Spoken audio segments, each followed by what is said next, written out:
ഒന്നും മനസ്സിലാകുന്നില്ല ഈ പടത്തിനെ കുറിച്ച്. അവഞ്ചേഴ്സ് കാണത്തില്ല, അപ്പൊ അതേ കണക്കൊരു വിഷ്വൽ ട്രീറ്റ് ആണ് കിട്ടുന്നത്. കൽക്കി അങ്ങോട്ട് കലങ്ങിയിട്ടില്ല. മിതാവശ്യം വേറെ ലെവല്. ഇന്ത്യൻ സിനിമയിൽ ഒരു മാർവല് പറഞ്ഞു.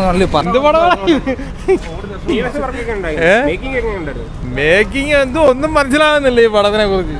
ഒരു കഥ ഒക്കെ അങ്ങനെ നമുക്ക് ബോറിംഗ് ആയിട്ട് തോന്നത്തില്ല, കൊള്ളാം. പക്ഷേ നമ്മളെല്ലാം ജഗതി പറയുന്നത് കൽക്കി അങ്ങോട്ട് കലങ്ങിയിട്ടില്ല. കൊള്ളാം, പ്രൊഫസർ നാട്ട് അഭിനയിച്ചിട്ടുണ്ട്. സയൻസ് ഫിക്ഷൻ ഡ്യൂൺ പോലെയൊക്കെ എനിക്ക് തോന്നി. കുഴപ്പമില്ല, ഇത്രയൊക്കെ ചെയ്യാൻ പറ്റി. എങ്കിലും സാധാരണക്കാരനങ്ങോട്ട് ശരിക്കും അങ്ങോട്ട് അത് ഇഷ്ടപ്പെടുമെന്ന് തോന്നുന്നില്ല. കലങ്ങിയില്ല.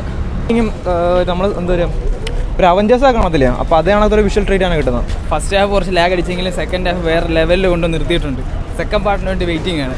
മേക്കിങ്ങും വിഷ്വൽ എഫക്ട്സ് ഒക്കെ അടിപൊളിയായിരുന്നു. ഒരു രക്ഷയിലെ പൊളിയാണ്. ഇന്ത്യൻ സിനിമയിൽ ഒരു മാർവല് പറഞ്ഞു പറയാൻ. ഗംഭീരം കേട്ടോ. അമിതാഭ് ബച്ചനൊക്കെ ഒരു രക്ഷയില്ല. വന്യായ നല്ല, എനിക്ക് 1000 കോടിക്ക് മുകളിൽ കിട്ടാനുള്ള പടം എന്തായാലും കൊള്ളാം. ലാസ്റ്റത്തെ ഒരു 20 മിനിറ്റ് കൊണ്ട് പിന്നെ ഇച്ചിരി എന്തെങ്കിലും കൊള്ളാം. അതുവരെ 3 മണിക്കൂറും 5 മിനിറ്റും ആണെന്ന് തോന്നുന്നു. ഓരോ അങ്ങനത്തെ പടം കണ്ടിട്ടില്ല. അങ്ങനത്തെ ലെവലാണ് സിനിമയിൽ ഇങ്ങനത്തെ പടം ആദ്യമായിട്ടാ. അമിതാഭ് ബച്ചൻ വേറെ ലെവല്. അമിതാഭ് ബച്ചൻ പിന്നെ പ്രഭാസ് ക്ലൈമാക്സ് അടിപൊളി.